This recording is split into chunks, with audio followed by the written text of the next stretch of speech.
ito ay rated SPG. Striktong patnubay at gabay ng magulang ang kailangan. Maaaring may masiselang tema, lengguwahe, karahasan, sexual, horror o droga na hindi angkop sa mga bata.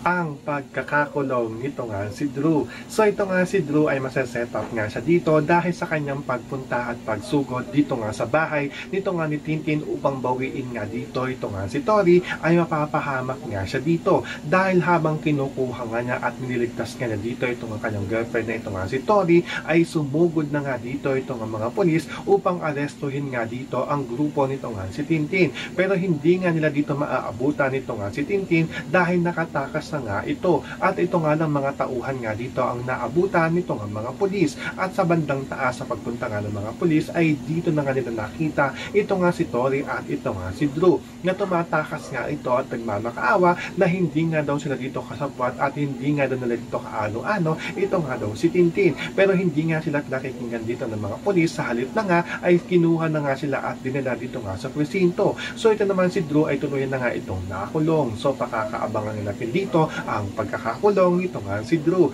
Yan ang ating mga pakakatutukan at pakakaabangan dito nga lang sa A Family Affair.